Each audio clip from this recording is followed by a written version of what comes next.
Hello, my friends. How are you? My name is Mr. Joseph. I present to you various real horror stories. Endless horror. If you are interested in horror stories, subscribe to the channel to receive everything new and tell us where you are from. Thank you. Let's begin. Four friends sought a weekend of cheap thrills. Liam, the impulsive leader; Chloe, the empathetic artist; Noah, the cautious planner; and Sophia, the rational skeptic. They had heard tales of the Weaver House, a structure deep within the Pine Barrens, said to be abandoned after the family simply walked into the woods one day and never returned. They found it after hours of hiking a Victorian grotesque swallowed by ivy and shadow. The air around it was unnaturally still and thick with the smell of damp earth and decaying flowers. The front door was ajar, a dark mouth exhaling cold air. It feels like it's breathing. Noah said, hesitating at the tree line, "It's a house." Liam scoffed, pushing past him. "It doesn't feel anything." Inside, the air was heavy and moved in a slow, rhythmic pulse, like the rise and fall of a colossal chest. The wallpaper was stained with patterns that looked disturbingly like a network of veins and arteries. Chloe pressed a hand to the wall. "I can feel a vibration," she whispered. "A heartbeat." Sophia rolled her eyes. "It's the wind in the pipes." They split up, Liam and Sophia taking the upstairs, Noah and Chloe the basement. The deeper Chloe went, the stronger the feeling became. The vibration was no longer just a feel. It was a sound, a low subterranean thrum that resonated in her bones. She felt a profound sense of sadness, a longing so acute it brought tears to her eyes. Noah stopped cold.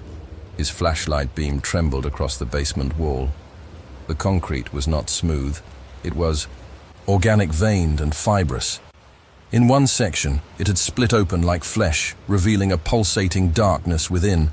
A sweet, sickly odor like rotten honey poured from the opening. "We need to leave Noah now," he said.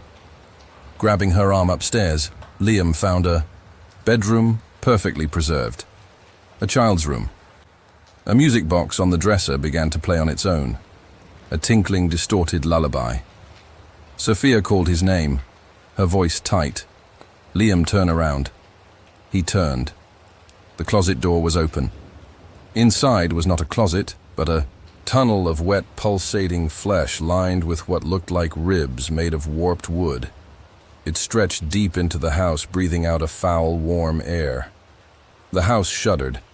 A deep, groaning sound echoed through the halls as the walls began to contract. The hallway behind them narrowed the ceiling, lowering its digesting us. Sophia screamed. They scrambled downstairs to find Noah trying to pry the front door open, which was now sealed shut, fused to the frame. The walls seeped a viscous amber fluid. The heartbeat was deafening now, a pounding drum of panic in their own chests. Chloe was gone. They found her in the basement, standing before the fleshy tear in the wall. Her hand outstretched. Her eyes were blank, tears of black fluid streaming down. Her cheeks, "It's so sad," she murmured. "It's so alone. It just wants us to stay." The tear in the wall widened like a hungry mouth. The pulse quickened. The house was no longer a structure. It was a living, starving organism, and they were trapped in its belly. Last thing Liam saw before the darkness took him was Chloe stepping into the pulsing warmth, her form dissolving into the biomass. The last thing he heard was not a scream, but a contented sigh. As the house settled, its hunger temporarily sated, its new part slowly knitting into the whole. The stillness of Greywood Ethan. Maya and Alex were filmmakers drawn to the Greywood estate, not for ghosts, but for its perfect silence, a notorious acoustic anomaly where no sound ever echoed. Their project was an art film about isolation. The house was a stark concrete box, mid-century modernism, decaying in a clearing. The moment they crossed the property line, all forest sounds ceased. The silence was absolute, a physical pressure on their eardrums. "This is incredible," Alex said, his voice dead, and flat, swallowed by the hungry air. He set up his sound equipment. The meters showed nothing.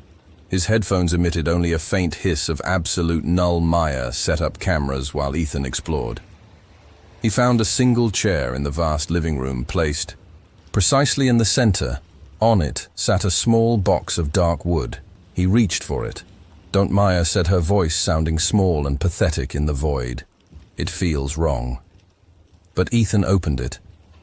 Inside was not an object, but a substance, a pool of absolute blackness that seemed to drink the light around it. He stumbled back and the box tipped over. The darkness did not pour out. It unfolded.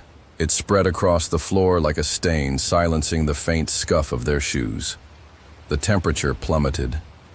The stain of darkness began to move, flowing up the walls, not as a liquid, but as an eraser, deleting the very concept of sound and light in its path. The cameras died not with a power down, but by simply ceasing to function. The world became monochrome. Then, they tried to run, but the front door was gone, replaced by smooth, cold concrete. The windows were now solid wall. The house was sealing itself into a perfect, silent tomb. The darkness advanced, and where it touched, it didn't destroy it, erased the texture of the wall vanished. Then the wall itself became a flat grey nothingness. It was coming for them, not to kill them, but to unmake them, to simplify them into silence. Alex screamed a raw act of defiance that made no sound at all. The darkness reached. Him and his form didn't vanish. It flattened into a two-dimensional grey silhouette, then a line, then a point, then nothing. Ethan and Maya backed into a corner holding each other. The darkness consumed the room, the world their peripheries, until all that was left was a tiny island of floor. The darkness wasn't evil. It was empty. It was the end of everything, the final stillness. Maya looked at Ethan, her face full of a terrible understanding. This is what it wants, she thought. This is all it has ever wanted. The darkness touched them. There was no pain. There was no sound. There was no thought. There was only the perfect, peaceful, silent grey. And in the clearing, the concrete house stands not a haunted place, but a void. A pocket of absolute null, and inside 3 perfectly still silhouettes are now part of the wall, their mouths open in a scream that never was and never will be. The House of Mirrors. Leo, Isla, and Jack were thrill seekers, obsessed with the legend of the Silas Manor, a house built by a reclusive glassmaker who vanished after his family died in a fire. The hook was never ghosts, it was the mirrors he filled, every room with them, each one said to show something else. The house was a jeweled nightmare. Every surface was mirrored walls, ceilings, floors, creating a fractal infinity of reflections, their own images stretched into forever, each movement a chaotic ripple through 1,000 copies. This is trippy. Jack laughed, watching his endless selves laugh with him. Isla felt uneasy. Her reflections didn't quite match her movements. There was a lag, a subtle wrongness in the angle of a head, the curl of a lip. Leo found the workshop. The final mirror stood covered by a black sheet. A note was pinned to it in shaky script. I sought to see the truth behind the world. I succeeded. Do not look, of course. Jack ripped the sheet off. The mirror did not show their reflection. It showed the room behind them, but empty and draped in thick cobwebs. In the center of the empty room stood their own figures, pale and gaunt, their eyes sewn shut with black thread. Jack stumbled back into another mirror which shattered the effect. It was instantaneous. The house woke up. The reflections stopped copying and started acting on their own. In one mirror, Leo's reflection began pounding on the glass, silently screaming. In another, Isla's reflection slowly raised a shard of glass to its own throat. In 1,000 mirrors, 1,000. Jax smiled with malice and began to step forward. The glass did not stop them. They walked out of the mirrors, stepping into the real world. Their forms were slightly blurred like bad copies, their movements, jerky. They were silent, but their intention was clear. They were hollow, and they needed to be filled. Run. Leo yelled, but there was nowhere to run. Every turn led to another hall of mirrors, each reflection now stepping out to join the silent hunting party. The copies moved with a terrible unison, herding them deeper into the house. The real friends became trapped in a nightmare of self. Their own faces surrounded them, empty vessels wearing their skin. The copies did not attack. They just reached. Out with cold glass hands, their touch leaching warmth and memory. Jack fought back, shattering a copy with a fire poker. It exploded into shards, but each shard grew into a new, smaller, identical Jack. Its smile now a razor gash. Isla watched a copy of herself hold up a photograph of her mother. She felt the memory of her mother's face fade and distort, becoming empty and grey. They aren't trying to kill us. She realized with dawning horror. They are trying to replace us. They are us, without souls, without memories. They are the empty glass, and they want to be full. The copies closed in a silent, smiling crowd of Leo, Isla, and Jack. Their cold hands seized them not with violence, but with a dreadful intimacy, pulling them towards the nearest mirrors, Leo's. Last sight was of his own face, not in a copy, but in the original workshop mirror. His reflection, his real one, smiled at him sadly, then turned and walked away into the depths of the mirrored world, leaving Leo trapped on the other side of the glass. A hollow copy now himself, staring out at a room full of his own smiling empty faces. The Static House 3 urban explorers sought the ultimate thrill. Ilara, a sound engineer obsessed with capturing unique audio feeds, Marco, a photographer chasing the perfect image of decay, and Zoe, a historian who researched the stories behind the ruins. Their target was the Aldridge Manor, a suburban house abandoned after its family vanished during a violent electrical storm decades prior, the official report citing a bizarre collective psychosis. They found it nestled on a dead-end street, windows boarded but the front door unlocked. The air inside was perfectly still and carried a faint odor of ozone and burnt hair. Ilara immediately set up her sensitive recording equipment, her headphones on.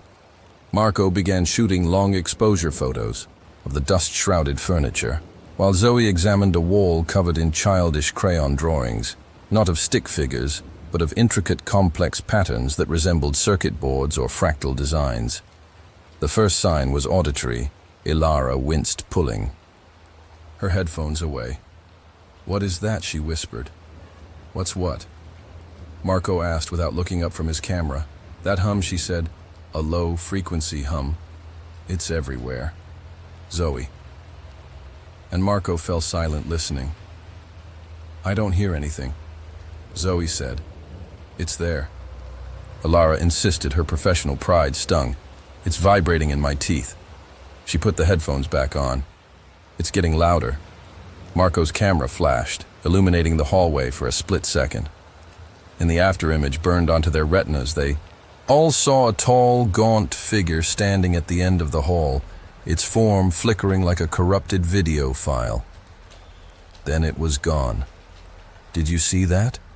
Marco breathed his bravado. "Gone." Zoe nodded slowly, her face pale. A trick of the light. Ilara wasn't listening. The hum in her headphones had coalesced into a voice, a distorted whisper buried deep within the static. It was counting numbers backwards in a flat monotone. 10-9. 8 guys, she said, her voice trembling. "Something is wrong. The lights in the house, the ones that should have been dead, flickered once and came on burning with a sickly yellow intensity.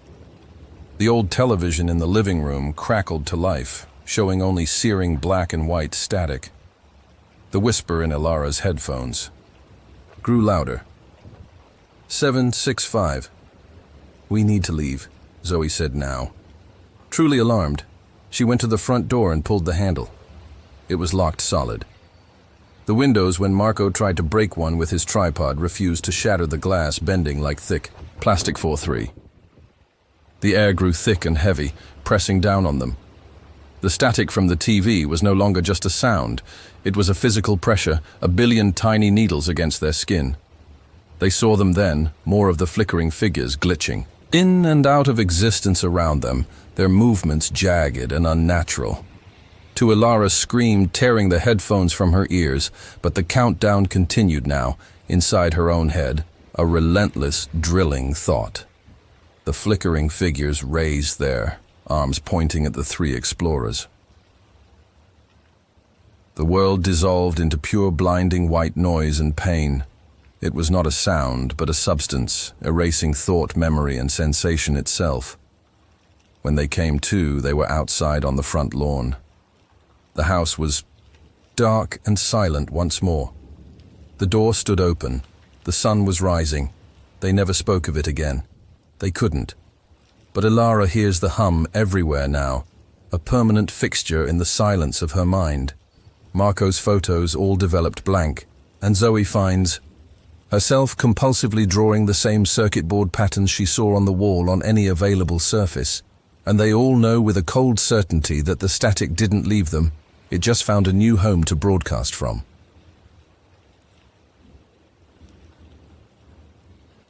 The drowning light, a marine biologist named Anya, a documentary filmmaker named Ben, and a seasoned diver named Kale were drawn to the remote lighthouse on Isle of Sorrows, a jagged rock in the North Sea. The lighthouse had been automated decades ago after the last keeper wrote a single final log entry. The light is not a warning, it is an invitation, and then vanished. Their goal was to study the unique bioluminescent plankton in the coves below the lighthouse, which glowed with an intense, almost intelligent blue light. They arrived by boat, setting up their base in the keeper's old quarters. The first night was magical. The waves crashed against the cliffs, lit from within by the swirling cerulean glow. Anya collected samples. Ben flew his drone for breathtaking aerial shots, and Kale prepared for a dive the next day. That night Anya dreamt of the light. It was not in the water, but in the tower beckoning her. She woke to find her sample jars glowing brightly on the desk, their light pulsating in a slow, steady rhythm like a heartbeat. The following day Kale dove. He was gone too long. When he surfaced, he was different. His eyes had a distant, glassy look, and he spoke of shapes in the deep, beautiful, shifting structures made of light that whispered to him. He insisted on diving again at night alone against all protocol. Ben reviewed the footage from his drone after Kale's second dive. In the high-resolution video, the glowing plankton didn't look like random organisms. The patterns they formed in the water were precise, geometric, and horrifyingly familiar. They were identical to the neural pathways of a human brain. Anya analyzed the water sample under a portable microscope. The plankton weren't mere organisms, they were impossibly complex microscopic structures, each one a perfect minuscule lens. "They're not alive," she whispered. "They're optical instruments." Kyle began to change. His skin took on a faint, translucent, waxy quality. He would stand for hours on the cliff edge, staring into the water, humming a low, tuneless song that sounded like the sea itself. When Anya tried to pull him back, he turned to her, and she saw it. His pupils were gone, replaced by a tiny, captured speck of the same blue light that filled the sea. The lighthouse beam activated that night, though its mechanism was rusted solid. It wasn't a normal light. It was a solid pillar of that same drowning blue. It swept across the water and the island, and it didn't illuminate. It consumed. The hum was inside their heads now, a psychic pull towards the water, towards the light. Their boat's engine was dead. The radio emitted only a faint blue static. Kyle walked into the sea. He didn't swim. He simply descended into the depths, his body glowing brighter and brighter until he was just another star in the constellation of light below. Anya and Ben huddled inside the lighthouse as the beam swept past the windows, each pass leaching the color from the world, bleaching their memories of the world before the light. The walls inside began to weep. Salt water that glowed. Ben looked at his camera, his final connection to reality. On the screen, he saw the drone's last transmission, a bird's-eye view of the island. The glowing plankton had arranged themselves into a perfect colossal eye in the water below, and the lighthouse beam was its pupil, fixed unblinking on the two of them in the tower. The light doesn't want to warn us. Anya said, her voice flat and empty. It wants to see us. It's using us to see. The door to the lighthouse blew open, not from wind, but from the immense pressure of the light itself filling the room. The hum became the only thing in the universe. Ben dropped his camera and walked towards the door. Towards the water, Anya followed, not in terror, but in a state of serene, awful surrender. They stepped into the glowing surf, the water warm and welcoming. The light poured into them through their eyes, their mouths, their pores, and they saw everything. The cold vastness of space, the ancient depths of the ocean, the silent thoughts of every creature that had ever been drawn to their light.